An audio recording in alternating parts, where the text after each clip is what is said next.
नहमदुहु व नुसल्ली अला रसूलिहिल करीम अम्मा बाद औज़ु बिल्लाहि मिनश शैतानिर रजीम बिस्मिल्लाहिर रहमानिर रहीम रब्बि इश्रह ली सदरी व यस्सिर ली अमरी वहलुल उक़दतम मिन लिसानी यफ़क़हू क़ौली सदक़ल्लाहुल अज़ीम।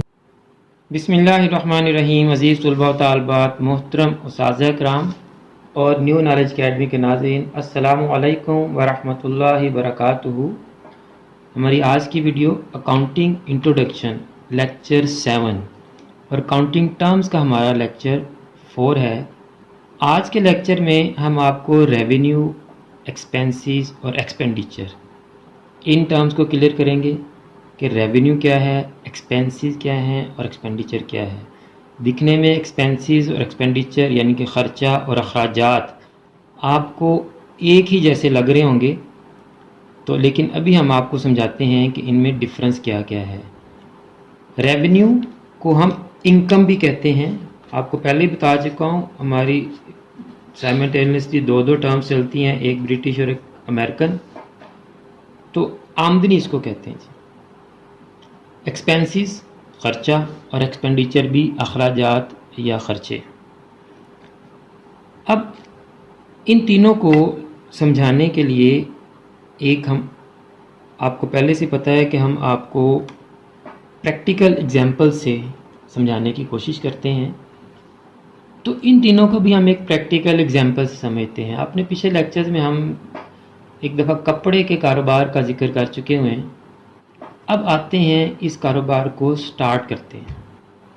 तो किसी भी कारोबार को स्टार्ट करने के लिए पहले उसकी फिजिबिलिटी बनाई जाती है। फिजिबिलिटी का मतलब ये है कि मतवक्के आमदनी और मतवक्के अखराजात की एक रिपोर्ट तैयार की जाती है कि हम इसमें से कितना अर्न कर सकते हैं, प्रॉफिट कितना कमा सकते हैं हम इसके अंदर।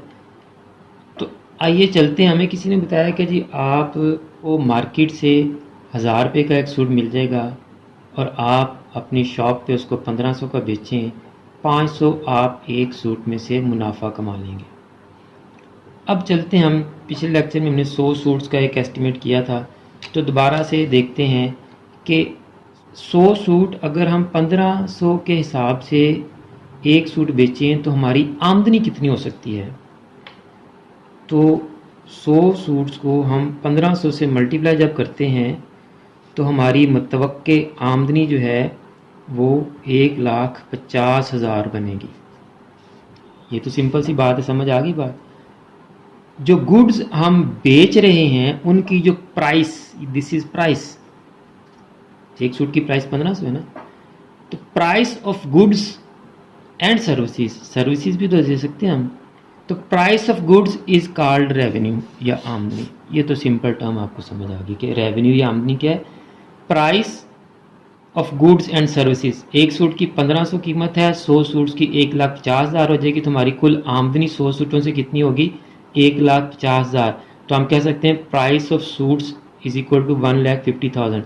तो गुड्स एंड सर्विसेज की प्राइस को हम रेवेन्यू, इनकम या आमदनी कहेंगे। ये क्लियर हो गया। अब आते हैं, ये 100 सूट अगर हम लेंगे तो इनको बेचेंगे कैसे। ऑब्वियसली हम एक छोटा सा सेटअप बनाएंगे शॉप का। ये एक शॉप का सेटअप बन गया। अब इसमें हमें करना क्या पड़ेगा, हमें इसमें काउंटर बनाने पड़ेंगे, डेफिनेटली बनाने पड़ेंगे। हमें इसमें रैक्स बनाने पड़ेंगे, डेफिनेटली बनाने पड़ेंगे।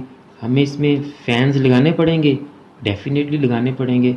और सोचें क्या हो सकता है जी, बल्ब भी लगाने पड़ेंगे हमें। और अगर आपका दिल करता है, पैसे ज़्यादा आपके पास, गर्मियों का मौसम है, तो आप एसी शेसी भी लगा लें, कोई हर्ज नहीं है। तो ये तो एक छोटी सी शॉप के लिए इतना सेटअप हमें करना पड़ेगा। अच्छा, सिर्फ शॉप ही बनानी है या कुछ करना भी है जी। करना क्या करना है उसमें, बोला हमने कपड़े बेचने हैं। तो कपड़े लाएंगे तो बेचेंगे ना। तो सबसे पहले फिर हमारा जो ख़र्चा होगा वो क्या होगा, हम सूट्स लेके आएंगे। अच्छा जी, सूट्स उड़ के आ जाएंगे, जाके लाएंगे, तो फिर हमें कोई किराया शराया भी देना पड़ेगा। तो कैरेज भी आ गया जिसमें। अच्छा जी, अब बेचने के लिए बंदा शंदा रखेंगे हम, उसको सैलरी भी देंगे। दुकान की सफाई शफाई के लिए कोई आया रखेंगे, उसको भी पैसे देंगे। उसको महीने बाद पैसे देने पड़ेंगे हमें। फिर जो दुकान हमने ली हुई है उसका रेंट भी देना पड़ेगा ना हमें, उसका रेंट भी लिख लिया हमने। बिजली भी इस्तेमाल होगी वहाँ, तो इलेक्ट्रिसिटी का ख़र्चा भी होगा वहाँ पे। उसके अलावा फ़ोन का ख़र्चा भी होगा, कोई आया गया चाय पानी का ख़र्चा भी होगा। इसी तरह के दूसरे कुछ ख़र्चे भी होंगे, उनको हम मिसलिनियस एक्सपेंडिचर में लिख लेते हैं, मिसलिनियस एक्सपेंसेस लिख लेते हैं। अब आप मुझे ज़रा एक नज़र डाल के बताएं कि इन ख़र्चों में आपको कोई फ़र्क नज़र आ रहा है? आ रहा है फ़र्क नज़र? कलर का डिफरेंस है कि एक ब्लू में लिखे और एक ब्लैक में लिखे हैं। अच्छा, थोड़ा सा ज़हन पे ज़ोर दें तो आपको पता चलेगा कि ये वाले जो ख़र्चे हैं हमारे, ये तो हमें सिर्फ वन टाइम करने पड़ रहे हैं। काउंटर बनाए एक ही दफ़ा, रैक्स एक ही दफ़ा बनेंगे, फ़ैन एक ही दफ़ा लग जाएंगे, बल्ब भी एक ही दफ़ा लग जाए, ख़राब होगा तो चेंज करना पड़ेगा, एसी भी। यानी इनको हम कह सकते हैं कि ये लॉन्ग टर्म खर्चे हमारे ऐसे ही है, लंबे अरसे के लिए ये खर्चे हो गए हमारे। और ये जो खर्चे हैं हमारे, ये बार बार होंगे। सूट बिक जाएंगे फिर लाने पड़ेंगे, लाएंगे तो किराया भी देना पड़ेगा, महीना ख़त्म होगा तो सैलरी फिर देनी पड़ेगी, आया को भी महीने बाद सैलरी देनी पड़ेगी, रेंट भी महीने बाद देना पड़ेगा, इलेक्ट्रिसिटी का बिल भी महीने बाद देना पड़ेगा, और जो मुतफरक अखराजात हमारे मिसलिनियस हो रहे हैं ये भी बार बार होंगे। तो समझ ये है कि बार बार होने वाले हैं, ये रिपीटेड नेचर है इनकी। यानी ये शॉर्ट टर्म के लिए है, कोई एक महीने के लिए और कोई एक महीने से भी कम अरसे के लिए, ये सारे खर्चे। अगर मैं एक और टर्म साथ लिख दूँ कि ये वाले जो सारे खर्चे हमने, अगर आप नज़र दौड़ाएं तो ये हमने एसेट्स पर किए हैं। एसेट्स क्या होते हैं आपको पिछले लेक्चर में हमने डिटेल से बताया था। अगर जिन बच्चों ने पिछले लेक्चर नहीं देखे वो इस लिंक पर क्लिक करके पिछले लेक्चर देख सकते हैं। तो हम एसेट्स फिर बता देता हूँ आपको कि जो चीज़ें हम इस्तेमाल करते हैं बिज़नेस में, ये सारी हमने इस्तेमाल करनी है। और ये वाले जो सारे खर्चे हैं ये हमने गुड्स एंड सर्विसेज पे किए हैं, गुड्स एंड सर्विसेज पे किए हैं, या चीज़ें ली हैं हमने या खिदमात ली हैं हमने। तो ऐसे खर्चे जो गुड्स एंड सर्विसेज पे हों, रिपीटेड नेचर के हों, शॉर्ट टर्म हों, उनको हम एक्सपेंसेस कहते हैं। और ऐसे खर्चे जो एसेट्स पर करें, वन टाइम हों, लॉन्ग टर्म के लिए हों, उनको हम एक्सपेंडिचर कहते हैं। होते ये दोनों अर्निंग कमाने के लिए हैं, रेवेन्यू को अर्न करने के लिए दोनों होते हैं। एक्सपेंसेस की डेफिनेशन वैसे ये भी है, cost of goods and services, goods and services की कॉस्ट, और टू अर्न रेवेन्यू, रेवेन्यू कमाने के लिए जो खर्चे किए जाते हैं वो एक्सपेंसेस होते हैं।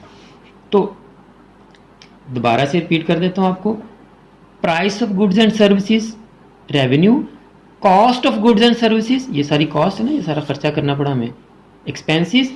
और एक्सपेंसेस हमारे रिपीटेड नेचर के होते हैं, शॉर्ट टर्म होते हैं और गुड्स और सर्विसेज पे करते हैं।